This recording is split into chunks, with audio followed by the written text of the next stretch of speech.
Hey, so bro. Just 2 record, or you want all 3 of us to record? No, just 2. Because 2's good. One condenser mic is hooked up to mine. One condenser mic is hooked up to his. So, all right. Let's just go. Come on. You start off. And remember, you got to speak. You got to speak louder than I do.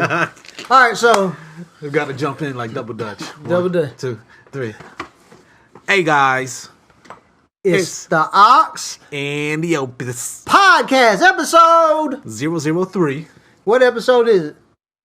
Come on, Joan. Ain't no need to be shy now. All right, so we got a special guest. Ain't nothing special about him. He ain't really a guest. He is just one of the brothers. He's the brothers. The brothers. And We call him MC Joe Leathers. Yeah, what's going on, everybody? MC, a.k.a. Tight Braids. AKA the booty snatch. All right, now we're gonna start. Here we go. Right. So, just so for clarity's sake, moving forward, I realize on the 2 episodes I talk a little bit more and a little bit louder. I'm a little more aggressive. I'm gonna try to fall back. I'm gonna still stay in my wheelhouse. Vic, we are asking him to sort of come out of his comfort zone a little bit, and his inflection sort of needs to change a little bit. I'm gonna ask Joe, when you speak, just but just speak a little bit louder than I'm gonna speak, because I'm more of an aggressive speaker than y'all 2 are, I think. Yeah, that sounds about right. Yeah. Get it on round the money. So, with every episode, I think on the last episode, we had the slang word of the episode. And that slang word was... I bet this is Joe's type of slang. Joe's probably like, I'm in my bag. You in your Let me bag, go in my Joe? bag. You in your bag. What's up? So that was last episode. Y'all know them HBCU interludes we used to have, back in the 90s, late 90s. Probably still do it. The little thing come over for the night, supposed to be studying, but she going in a bag, her late night bag. The bag. Yeah, the bag. Well, you know what in the bag, right? Yeah. I don't think he does. Do you know when the younger folks say he's in his bag? Dang, Joe, I know You you getting old, man. How old do you know? How old is I mean, you? because it's 50? Because it's different terminologies of the bag, so it's like. So what does that mean reference to it you? Yeah, what does it mean to you? I mean, one of them is like getting money, the bag. So Okay, yes, he's So right. that's one of them, yeah. Yeah. okay. If somebody says, I'm in my bag, he's in his bag. Let's say this is my interpretation. Yeah, I'm well, still 'cause happy we with didn't the explain fact. this the last episode. Like, what is your interpretation of in the bag? Okay. And then I'll tell you my interpretation. So, Well, it's easier for me, like, if somebody says, I'm in my bag, that means they're pulling out all the stops. Like, they're in their zone. They're in their That's wheelhouse. Yes, sir. They're doing their thing. Yeah. Okay. Whatever their thing is, they're doing it, Yeah. and they're doing it to the... Like when I hear other people, say in my bag, I feel like they're in their zone. Yeah, or they're at peak performance. But I think it was they're at like peak performance. Yeah. They're at peak performance. Yeah. I think initially when rappers, hip hoppers, were saying that they were getting in their bag. I think most of them were talking about getting to the money, Right. like getting that money in Give me their that bag. money. Give me Or, that or they're Skrilla. talking about getting that bag. Yeah. That's when it, Give me that scratch. I mean, Give me that's that what I know Skrilla, what- the green that's what I bag. know. off the Yeah. road Okay, right now. so All right, so boom. we need to get back to the new slang word of the day for this episode, which is cap. So what's know the this one? official definition for cap? So cap is lie, and a lot of people they say no cap, meaning that they're not lying. No bull jive. Yeah, no bull jiving. So that's going to be the slang word of this episode. So the idea is to use this slang word while we're talking about the talking. topics we're going over. Cap. No What time you gotta be back No home? cap. What time you gotta be back home? I like that, my man. Man, I mean, since you don't put me out on the radio, I mean, You're here. You're here till we're done. I'm a grown man. Okay, I don't got here we go. no Sure about that bedtime, now. man. All right. So basically, cap means the word cap literally translates To over lie. to lie. Yeah. All right. Okay. So don't be capping. Yeah, we ain't capping. But like right back in now. the day, they used to say cap as far as like busting a cap. Right. You know what I'm saying? But right. these days, as Right. the slang transitions into different generations, they're Whole always different Ebonics yeah. dictionaries. Yeah. So Did you say ebonics? it is All what right. it is. Yeah, that's- So we got our slang word of the episode. So let's repeat. It's cap. So no cap. Yeah, we especially this what we're fixing to get into, what we're going to talk about. yeah, No cap. Yeah, we're gonna try not to cap. Yeah, no at capping. all. People be like, bruh. I'm this just me. You hear, I especially hated like the that. white females will be like, bruh, he was in, and I was like, hold on, you can't. I guess it's okay to do that now, but there was a point in time like you can't even come out your mouth sideways with just. I mean, there's a difference. There's people that are from a certain area, whether you're white or black. That's just how they're gonna grow up. That's how they're gonna sound. But with the way social media is going, you got people in Canada talking like that, and they don't talk like that. Nah, there's people like out elsewhere in Montana. the world. Well, I'm saying like in the world, like Overseas, you talking about- overseas that Yeah. are like that. Bro, talking he's like, in the bag, bro. No cap though. I'm in my bag. no though. graduation capping over here. Yeah. Ooh, I just got it in my bag. The Ox and the Opus, is a show that explores friendship through the power of conversation. We will cover entertainment, technology, and life.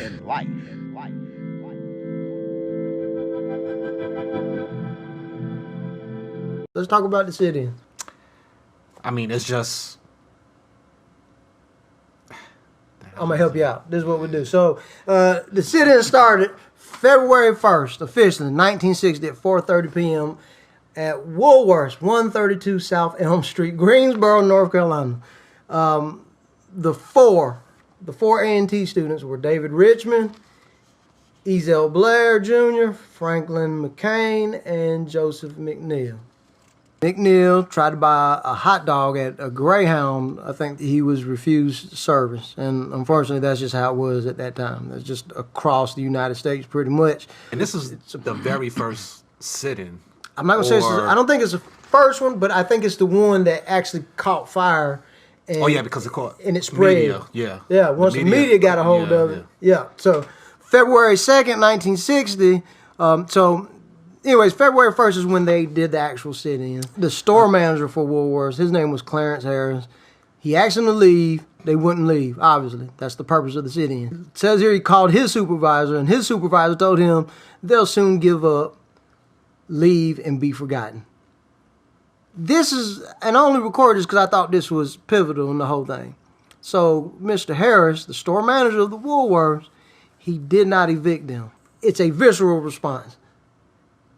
You see what I'm saying? Had he removed them physically, like yanked them out of the chair or got physical with them, history would be different. And I'm not saying this man saved the day. I'm just saying he didn't evict them. He allowed them to stay until the store closed. Until the store closed, yeah. So that's, and pretty much when you see that, if you haven't seen footage, I'll link a YouTube up somewhere. I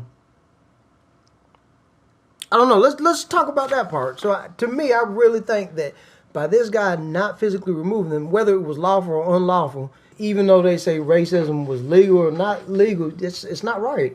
It's not right. So I just think the fact that he left them to quietly protest, that was a big deal. But they were still not going to serve him. Yeah, right? that wasn't going to happen. Yeah, that wasn't going to change. I consider myself African American male. I have other mixed blood in me as well. You do as well. Predominantly, you look more African American. Yeah. Joe looks more African American. Matos. Golden Gringo. Golden Gringo. There's a reason why we call him Golden Gringo, but you're still a minority. You are, right now, would you do that? Would I do that? Knowing what the potential outcome knowing the potential outcome of this.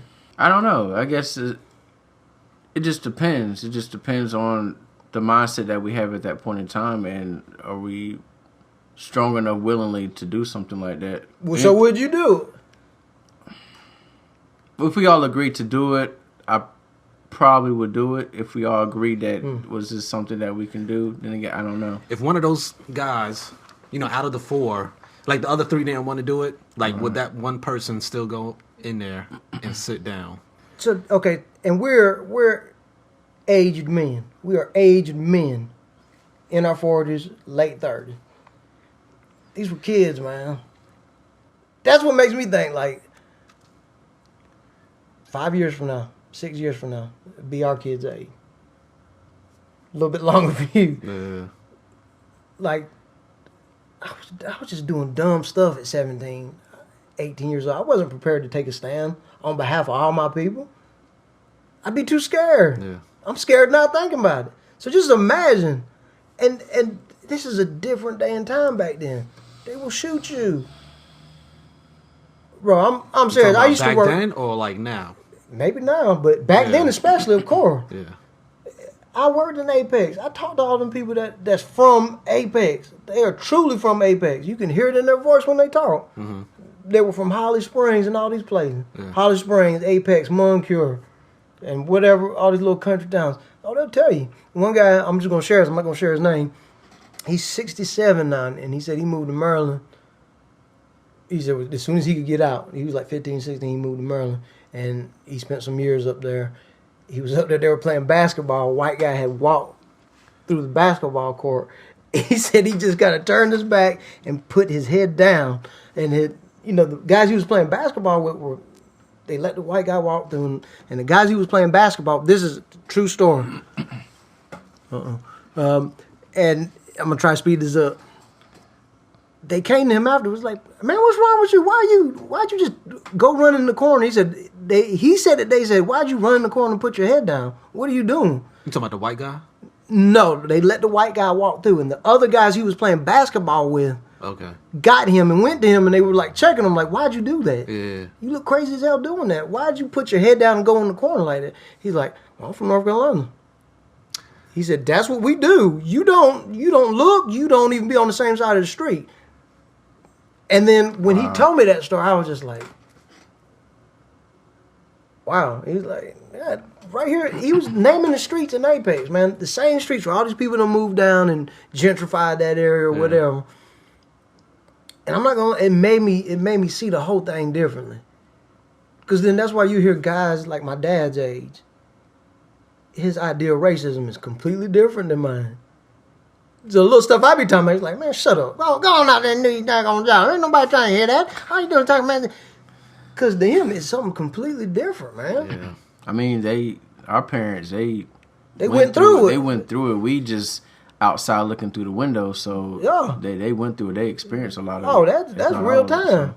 Your dad is from Durham, right? Is your dad from Durham? Yeah.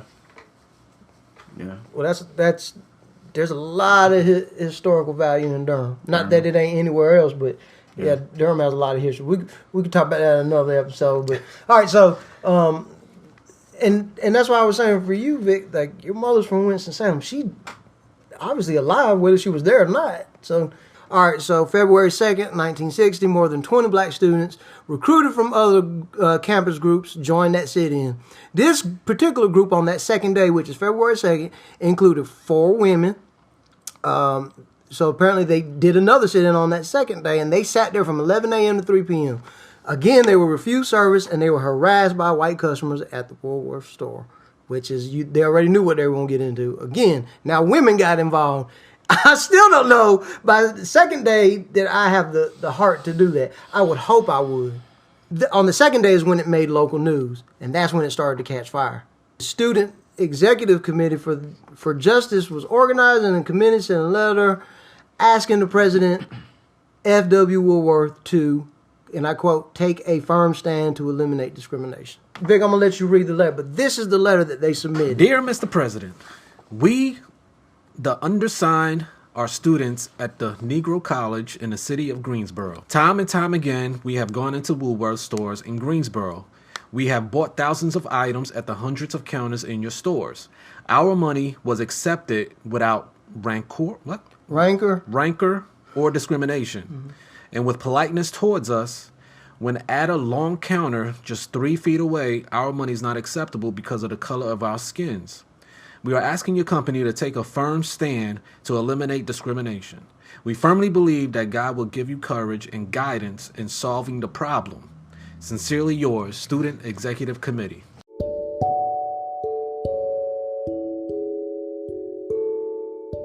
The ox and the porpoise. The ox and the porpoise. Ox and the compass podcast. Yeah, and that's completely wrong.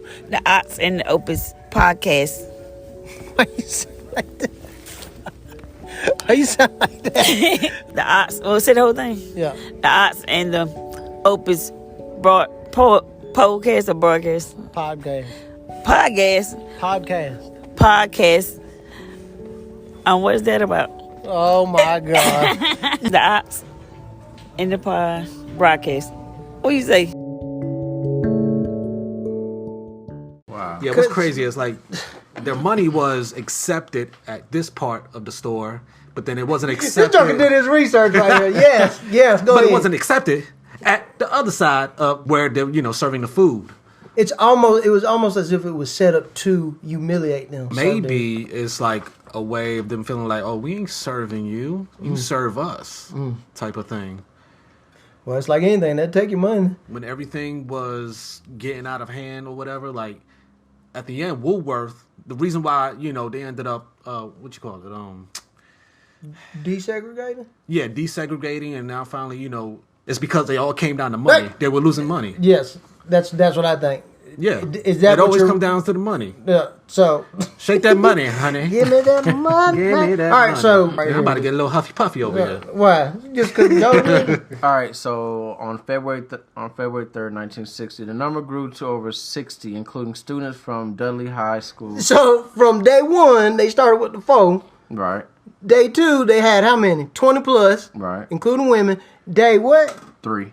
February 3rd, they got how much? Over 60 And they're plus. coming from From a high school. from Dudley High, which when I went to Winston State, shout out to the HBCUs. I went to Winston State, Brown Hall, 5th floor, 5th Ward boys. That's how we do it. I went to Fayetteville State. I went to Fayetteville State as well. An estimated 1/3 of the protesters were women. White customers heckled the black students who read books and studied, while the lunch counter staff continued to refuse service. North Carolina's official chaplain of the Ku Klux Klan, George Dorset, as well as the members of the Ku Klux Klan, were present.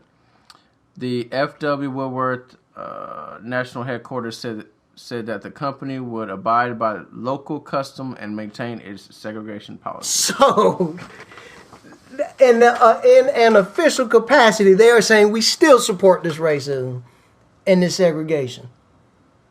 And the Klan was there. Not the Wu-Tang Clan, No, but the Ku this is Klux the Klan. Ku Klux Yeah. Klan, yeah. Okay. Like, I didn't think about, so when I moved, so I came down to North Carolina when I was like 3rd grade. Mm-hmm. And at the time, I didn't think nothing of it. But it was like, I kept on, these 2 kids kept on calling me buttermilk. And it was like, what does that I don't know mean? what that, I'm assuming, like, now that I'm older, I'm assuming it was because of the color of my skin. So I think that was like my first time, like, dealing with some racism when I came down here. Dude, we're going to have to... But I didn't even realize We'd have to take some time and go in our bags, in our personal bags, and pull out just stories. I have a couple stories. But it's funny too, like going back, to New York, I mean, I feel like I felt a little racism there too, as far as dealing like with the Hispanics and blacks towards me. Just to recap, not using the word cap. No cap, though, that I just really think it's absurd that, like, that national headquarters would say we abide by local custom. So if local custom was to put a hole in your head, do you see what I'm saying? Like, I just don't, right is right and wrong is wrong, man. You don't mistreat people. This is the mistreatment of people Right. in America. And this is just a small portion of what's really happened in this country. Just my personal opinion. All right, so February 4th, 1960, the 4th day, more than 300 people took part and participated. Now, so day 1 was 4. It done snowballed into 300 people. Dudley High School. And anyways, they filled the whole place up. The phone's going to ring. What's it? Now you started to get a little milk in there. Yeah, so it's getting really milky. It's getting a There's little milky. some vanilla in there. 3 white female students from the Women's College of University of North Carolina, which is now UNCG. UNCG. And you heard about the Greensboro massacre. What? Greensboro Massacre. Yeah, when the KKK showed up and people died. This is like in the 60s, I want I to tell say. you, man. All right, so North Carolina had me fooled for a yeah, while. so here we go. Anyways, student college administrators of words, but the stores refused to end. The store still refused. 4 days in, the store was still holding strong. Like, no, that's policy. That's how we're rolling. We're gonna rock with it. February 5th, 5 days. high tension environment, Woolworths County emerged when 50 white men sat at the counter in opposition to the protesters. So now you're getting local cats involved. Local folks are saying, you want to protest? All right. This is my understanding of 50 white men sat down at that counter where they were quietly protesting now. In opposition to protesters, which now included white college students. So now you got protesters with black women, some whites involved. Again, more than 300 were at the store by 3 p.m. I got all this information off of Wikipedia. and some cross-referencing from some other things, which is probably where you got your information from. Yeah. I'm trying to not do all the talking here, but this is important. It's pertinent information. It's important to know. The store representatives were frustrated that only certain segregated stores were being protested. So I guess from the business standpoint, they're like, well, why are they protesting at these 3 or 4 stores? The rest of them, they're fine with their discrimination. You get on down there, baby. You gonna get right down there. All right, so on Saturday, February 6, 1960, over 1,400 North Carolina A&T students met in the Richard B. Harrison Auditorium on campus. They voted to continue the protest and went to the Woolworth store, filling up the store. More than 1,000 protesters and counter-protesters packed themselves into the store by noon. Around 1 p.m., a bomb threat set for 1:30 p.m. was delivered by call to the store, causing the protesters to head to the Crest store, which immediately closed along with the Woolworth store. All right, so just to speed it up, the sit-in movement then spread to other southern cities, which obviously everything that's close by, Winston-Salem, Nashville, Tennessee, Jackson, Mississippi. Yeah. In Jackson, Mississippi, students from Tougaloo, I believe that's another HBCU, college staged a sit-in on May 28th, 1963. And that was recounted in the autobiography of Ann Moody, a participant in coming of age in Mississippi. So it spread like wildfire. As the sit-ins continued, tension started to grow in Greensboro. Boycott of the stores, lunch counters, and needless to say, Civil Rights Act of 1964 mandated desegregation and public accommodations. So it took how many years? From 1964, it's 4 years. From 1960, yeah. So, I can. And what? This is the 60th anniversary. Yes. I think it is. Yep, you're right. Yeah. Right on the dot too. Yeah. Almost to the day. So did they intentionally do it? But then again, it probably wasn't even Black History Month back then. I don't. That's a good. That next segment, was it Black History Month in February 1960? Black History Month created? I don't know. I'm not gonna lie. I'm not even gonna. No cap. I don't know. No cap. We'll find out. Yeah, we'll find that out. Side note: Joe Levels, figure out if Black History Month was celebrated and or a thing in 1960. In the 60s. Yeah. Okay. All right. So let's recap. No cap. Let's recap.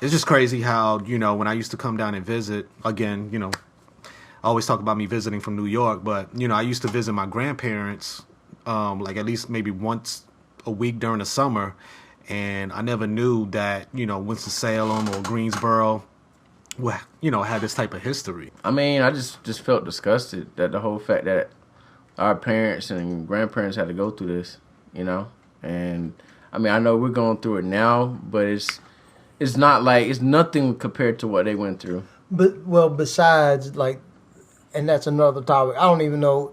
That might be too much of a topic for us to really talk about on a show like this, but just the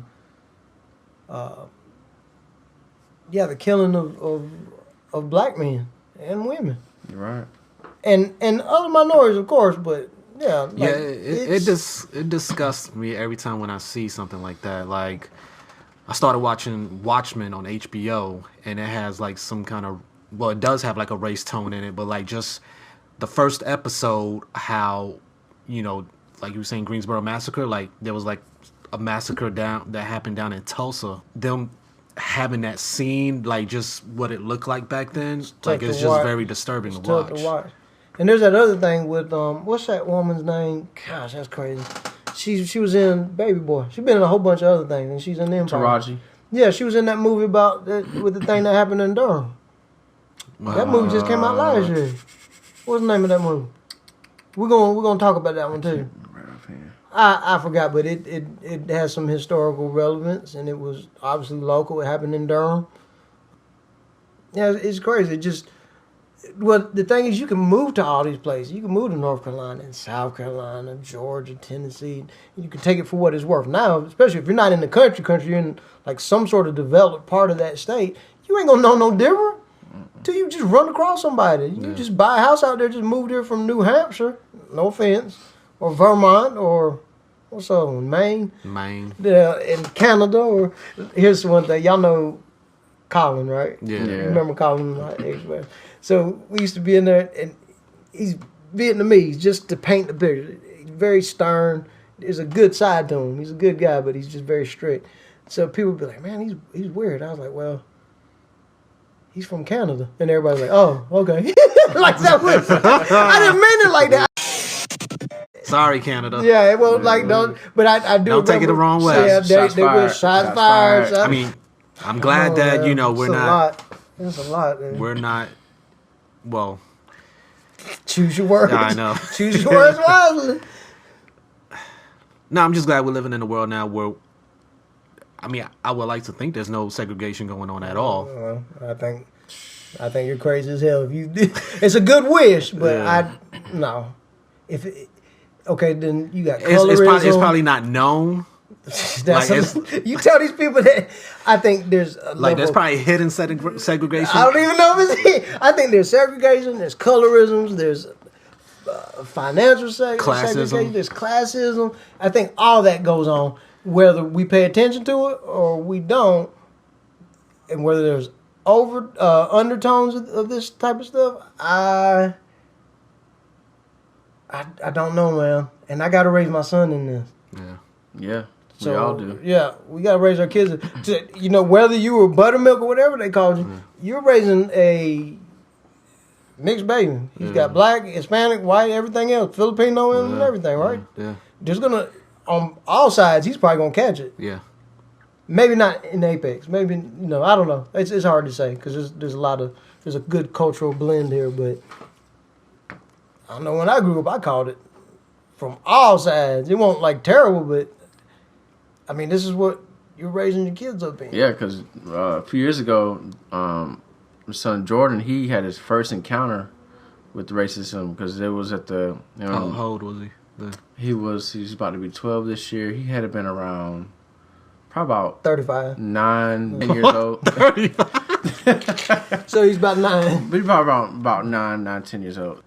And then immediately my son was looking like, what's the problem, you know? Yeah. And sure enough, my sister-in-law caught wind of that, and it's, you know, she addressed it to the lady. And I don't want to go any further, but yeah, he didn't cry or anything like that because he's a tough kid, but he was looking like, why is she talking to me like that? Why is she treating me this way?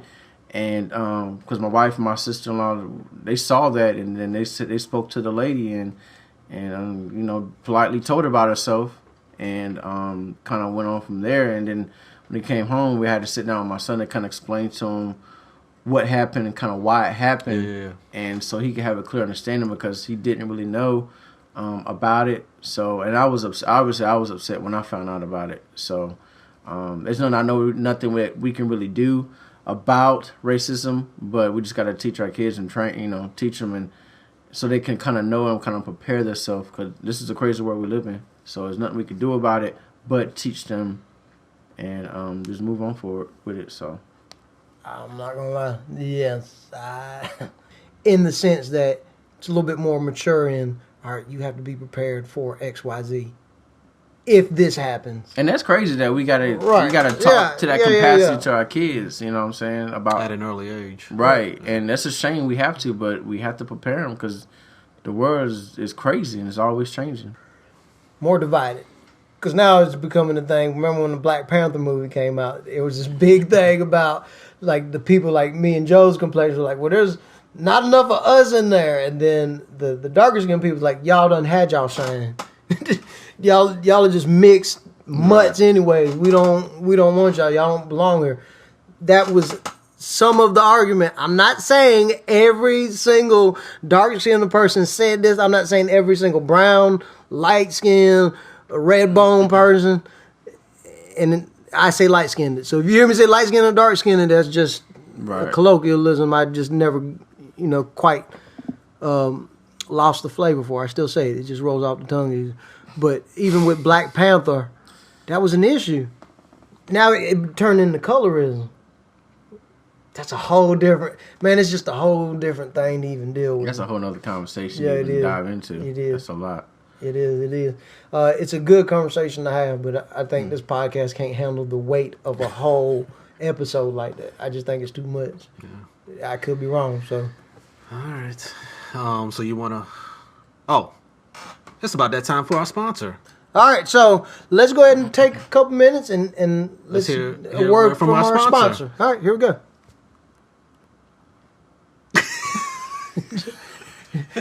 Joe's like, do I talk? I mean, do I don't know what to do. No, we just leave it blank. It's just a running joke we got. There are no sponsorships. Okay. Yet. One day we'll get a sponsor, However, and then we'll be able to fill this part in. Yeah, okay. With a sponsor.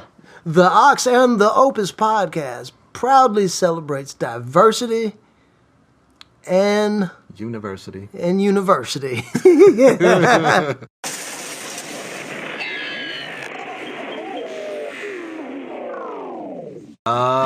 Let's see here.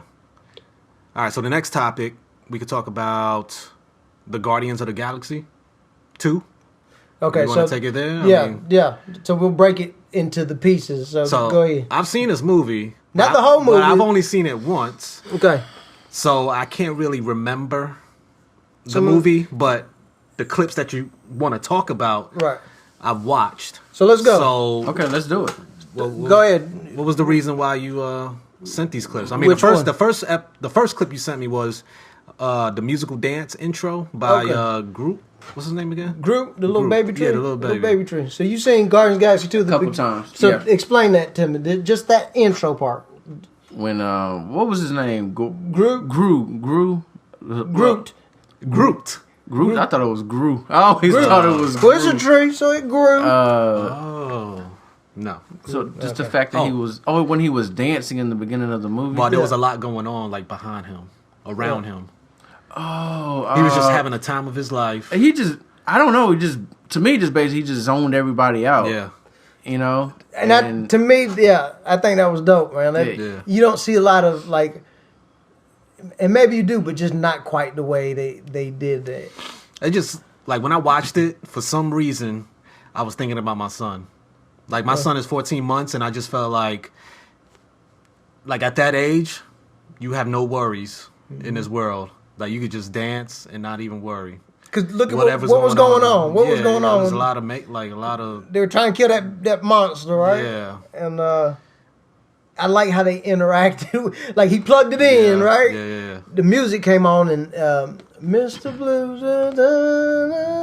Joe, you got to look up that song real quick. So while we're talking, whatever the intro was to Guardians of the Galaxy 2. Guardians of the Galaxy 2. I like specifically how he plugged it in. He's in his own little play world, and I didn't even think about that. You're right. It could potentially, hopefully, that's how kids see the world. Yeah. Got the music going, they're just into it. Grown-ups are fighting the monster, and in between. That's what it feels like. Us grown-ups are always fighting the world, paying these bills, working. While when your kid, your son, daughter. Just has no worries. Look at the speakers. And I don't know what type of copyrights are going on, but I think we can talk about it. As long as we talk about it, I think we're covered. I will say the CGI in here is probably the best I've seen in most movies. Yeah. I mean, it's just when you're dancing itself is just makes you feel a certain way, like just Feel good. yeah, you feel good, you feel free. I mean, you're in the zone. I mean, Endorphins kick in probably. yeah, The reason I picked those 3 clips, that whole movie to me was based around that intro scene. The next clip is the whistling arrow. That was about midway, and then that funeral scene when they sent Yondu off when he had died. Spoiler alert! Too late. Yondu dies. was there some kind of meaning behind the whole whistling arrow for you, or it was just I thought it was the dope. way it was so creative? I thought it was and, creative, so what happened? Do you remember what happened? I mean, It did. he was just whistling, and like the arrow, it just the way he whistles ends up killing the whole ship. yeah, It was like ends the up whole killing ship. the whole ship. Do you remember that? Yeah, because he just did all these different types of whistles. I guess the signal how fast to go, where to turn, and all this and that. That was different. It was slick. That was neat. Yeah. Wow. Just I don't know, wild. man. Okay, with me, I feel like I could just watch a movie like just one time and I'll be good. No. Like Nah, it's hard man. for me to like watch a movie like multiple times. Not me. It just depends on what type of movie with me. So if it's a movie that I'm not too sure I want to see, I watch it once and I'm good. Yeah. But if I really like the movie, I'm gonna watch it a couple times. Yeah. I'll watch it several times. I mean, I'll watch it again with people that haven't seen it before. But like as Right. far as just watching it for my self satisfaction or whatever, like yeah, I have a hard time doing it. Even if I watch it with them, we have all just sort of acclimated ourselves to rewatching good movies several times over. Yeah. So, and maybe that's why I picked it out. I just thought that, I just think it's one of those things like, do people really pay attention to what they're watching? That's a great piece of art. To me, those 3 segments were great pieces of art in one submission. In one work. And I just invite both of y'all in particular to rewatch it and just really. Well, I will this time going around. I think I take too much into movies. I've always watched movies my whole life, and I think I'd probably see more than what needs to be seen or what was intended. I don't know. All I remember is them playing the father and son song. Yeah. So other Ravager ships showed up. So they actually I guess they heard about his sacrifice, and So they finally showing their respect. Yeah. Mm-hmm. And then just all the colors and then I think that was the point when Quill, aka Star-Lord, realized like, holy crap, I was looking for my dad the whole time just to find out my dad really doesn't give a damn about me or doggone about me. And the person I hated was my father. He made the ultimate sacrifice. And I think that sort of can tie into religion too. Yeah. We just disregard the sacrifice Jesus made. And he had 2 fathers. He had his birth father. Yeah, his birth father was a god, right? In so many words, he was an alien. He was a god, yeah. Yeah, and then his adopted father was of the flesh. Raised But it's like they flipped the script. Right. The birth father, who was the alien, he wasn't concerned with anything but himself, and the actual father of the flesh made the ultimate sacrifice, and then it clicked for Quill. He's just like, shoot, I was looking for my dad, and my dad was here the whole time. Right. So I think that just made me think like, okay, I need to appreciate being a father and having a father, and not just looking at, what is that? Okay, and not just looking at the outside, just the situation. Right. Because when our kids grow old, they're going to look at us. They're not going to worry about the things that we did do and the sacrifices we did make. They're going to look at us like, man, my dad didn't spend enough time with me. Yeah. Or my dad was very strict with me. Or, I've never seen my dad kiss my mom. It's going to be some sort of critique, some sort of criticism involved. And you can't stop that. There's nothing, none of us are going to be perfect. We ain't perfect now, so. So today's weather will be brought to you by Joe Leather the Weather. Joe Leatherband, the weatherman. How was the weather today, Joe? It's dark and it's raining all day long. There it for the is. Next 2 days. Good weather report. Shout out to Joe for that weather report. Tenfo. All right, so what's next? Let's do some podcast shout outs. Hey, Interfaith. This is a Winter Faith with Andy. He definitely talks about Christianity in different details and different levels. But this ain't your Joel Osteen right here. I like how he addresses whatever the issue is or whatever he's talking about. If you haven't listened to him, check out Winter Faith. He and I'm not just saying that because he had me on that podcast as a guest. featured episode. Hint. But yeah, he definitely talks about religion and Christianity, but he does it in an intelligent and just savvy. Hodgepodge with Allison. She talks a lot about North Carolina stuff, and she had just recently, or she has moved to Fayetteville, and she addresses all relevant things with Fayetteville in a very mature and professional manner. So most of the time you hear stuff about Fayetteville and Durham and all these other places, but she sheds a different type of light on that subject. So shout out Hodgepodge and Winterfaith. All right, everybody. We introduce our special guest, mascot. Hello. Hello. I'm not gonna say what your name is. My name's Haven, AKA aka Mr. Happy, Mr. Happy. AKA aka Mr. Meh. Sure, I like your haircut. Thanks. Good. Okay. All right. Boy. So. He'll probably cut all this out. Yeah. Let's just draw air. And the wife was calling. It should be okay. Ox and Open Podcast. Ox and the Opus Podcast. What was I supposed to be saying? And the Opus and Podcast. The Ox and the Opus Podcast. Yeah. New millennium. So that's what you're talking about right now in this new millennium? No, 94. 94? So 94? Or even Because maybe it was my 93. first year of college when that Outkast dropped. Dang. Yeah, and I just remember, like, everybody was playing it, and I just remember thinking to myself, like, man, this is familiar in the sense that this ain't New York right here. This is something. You talking about Ghetto Mafia? No, Or you talking about Outkast. Yeah. I just remember when I first heard it, I was like, well, hold on, they really rhyming. They rhyming good, but this is When you down think of the home South, stuff. like, you didn't think that they were, like, lyrical back in the day. I did. You did? I can't speak for anywhere else. I'm just talking about they dropped their cars, put the rims on or whatever, and they would play DJ Magic. I used to. What song is that? I keep hearing it all the time, like DJ Magic Mike. And I can see why people would say that, but I ain't. As far as the South not being lyrical? No, I can see why. But Crooked Letters first album. Have you heard that? That's hip hop. Something with David Banner? Yeah, and Kamikaze, Firewater. With Nori. Yeah, the remix with no. But if you heard the whole album, they got a lot of break beats in there. They was both rapping. Kamikaze, you need to listen to that because that was one of my. He was spitting. They was both spitting.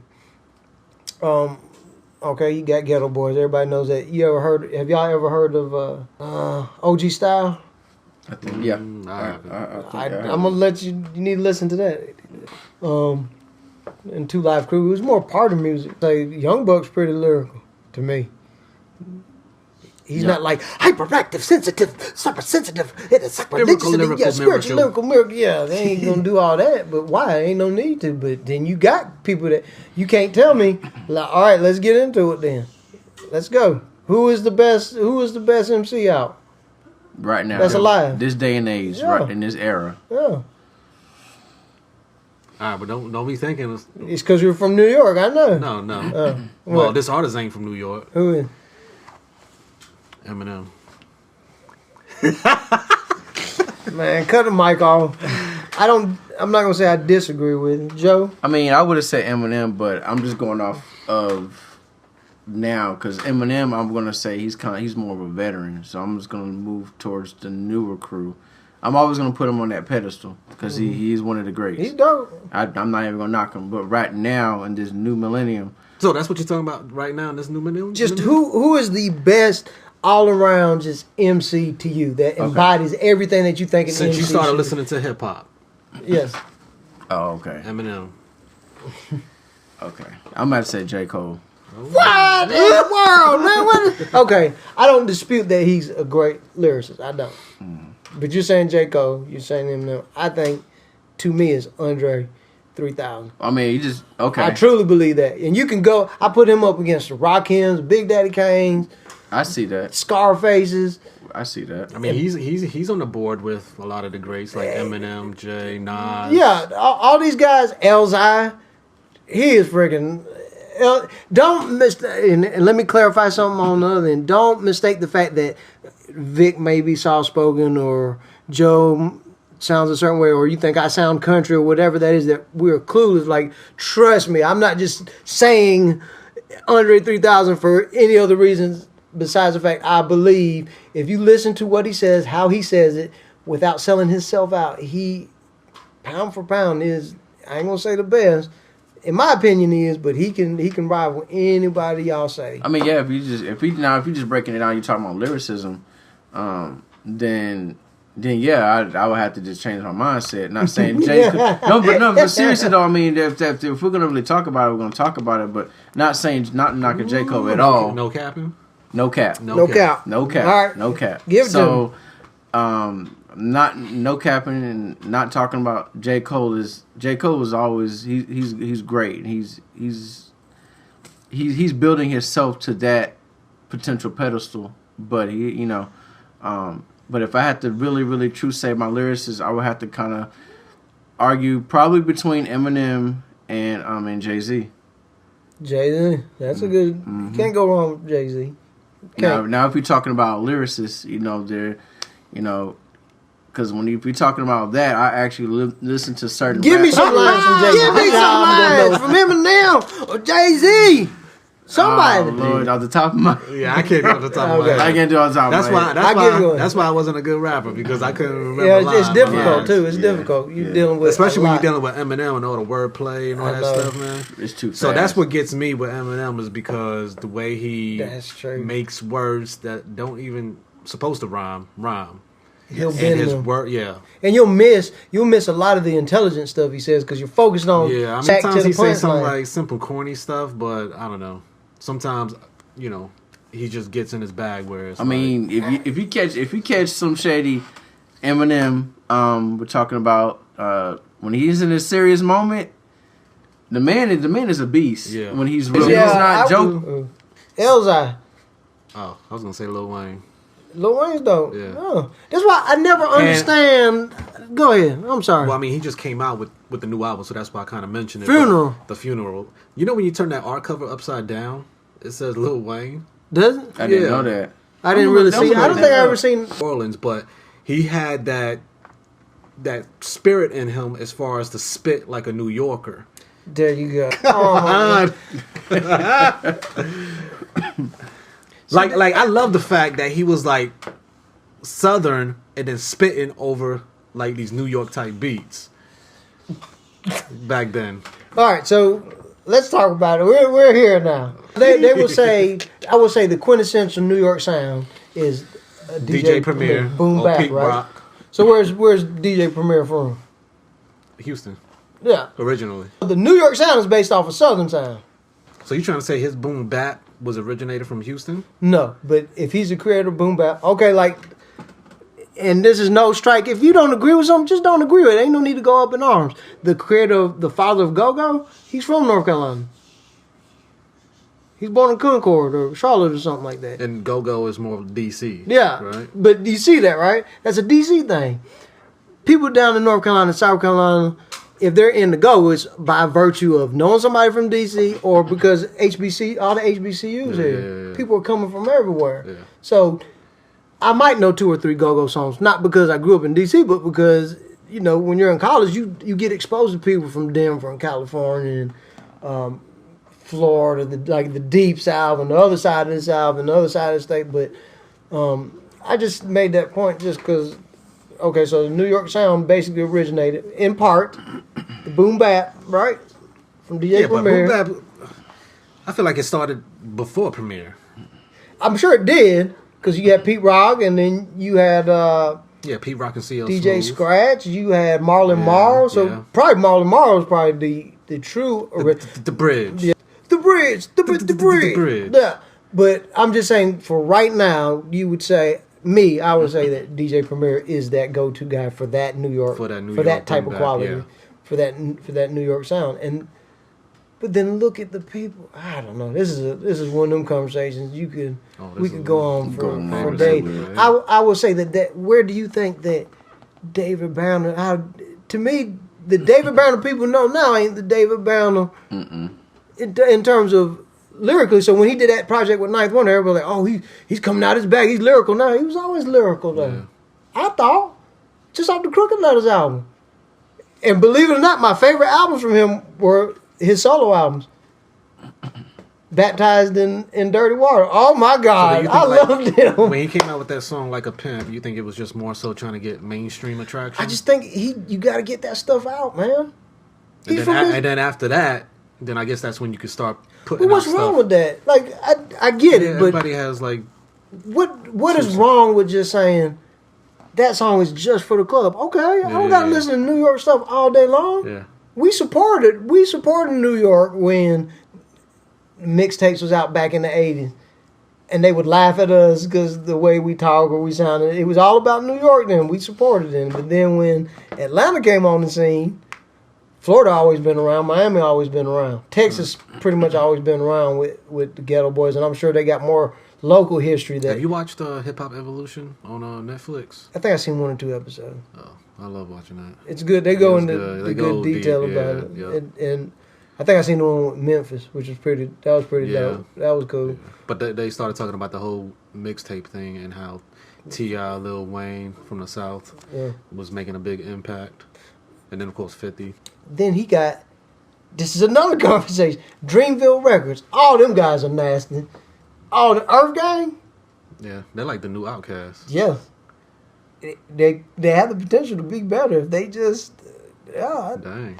I ain't gonna say they will be, but I think they're still young enough. They can keep going with it. They got Ergang. They got what's the other guy? JID. JID, yeah. He's dope. I even like Ari Lennox. I haven't heard. I think I heard one song. Who else is on there? You got Luke, the dude from Charlotte. Luke. Luke. Boss. I heard like 2 or 3 songs. But that's what I'm saying. Don't you think they've always been around? Bun B. He did the project with Static Selector. That was dope as hell. Joe, have you heard that yet? Oh, Joe. I haven't heard it either. You heard it? No. Oh, it's really good. I don't know. What? I could listen to some Bun B, but he's too simple for me. Oh, I gotta be honest. I haven't really listened to much Bun B since when Pimp C passed. I kind of fell off from, because back then when Pimp C was alive and they had their group, I listened to them more then, but now I just kind of fell off from listening to his music. So. Wait a minute, so you mean tell me you ain't got a pocket full of style? Okay, so. How do we get from? I don't know, man, but it got good. Yeah, it got good. So Ghetto Mafia, they just were gangsters. What were you doing? Where were you at in your life? I was in college, Winston State. This was 97? Yeah. 96, 97. So I was like a junior in high school or a senior in high school, depending on when it came out during the year. I was shuffling back, coming back to Fayetteville Spring, like visiting in Winston. I just remember seeing it just like, this is just gangster. Yeah. Here's another conversation. Atlanta, Georgia, or just Georgia. Man, that is probably the only place you could get an Outkast, a doggone Goody Mob, doggone Lil Jon and the East Side Boys, Bubba Sparks. And then you got the trap, Yin Yang Twins. You got the trap. Yeah, all that stuff comes out of Georgia, man. Migos. That is the capital of hip hop.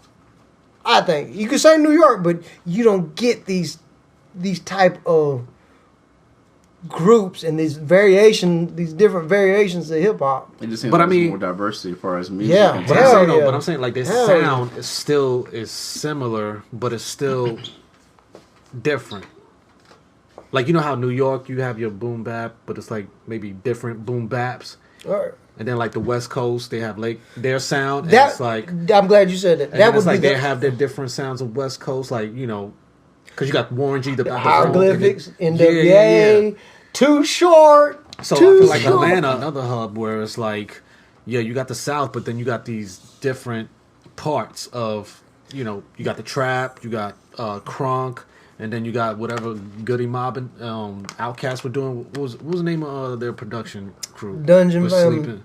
Yeah. No, Sleepy Brown. Yeah. Sleepy Brown and them. What tomorrow? Organized Noise. Like organized noise. Yeah, so you had that sound too.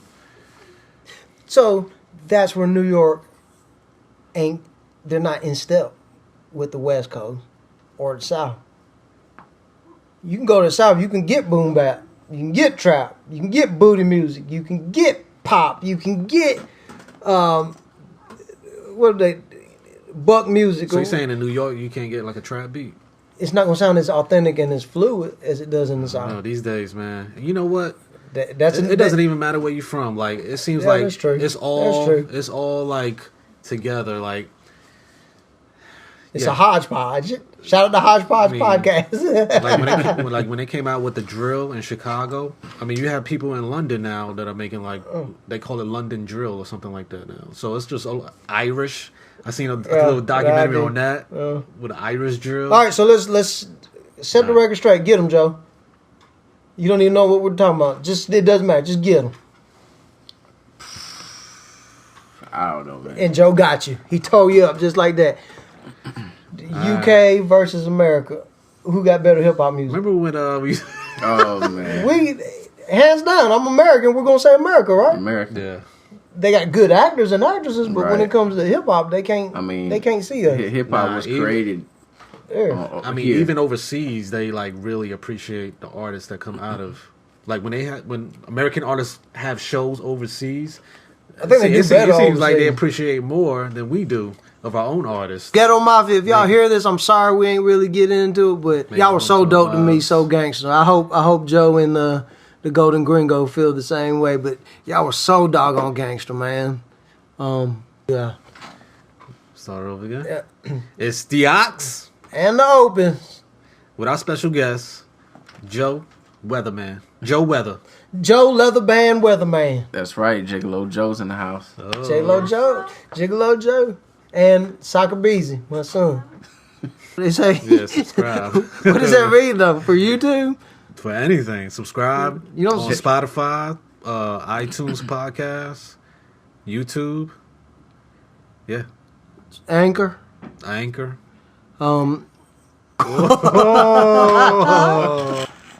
It is a dirty game. You don't go see the local your local healthcare provider for a subscription. Let's not even play no game. No cap. Stop capping, homeboy. Now and this Stop new capping. millennium. So that's what you're talking about right now in this new millennium? Just who is the best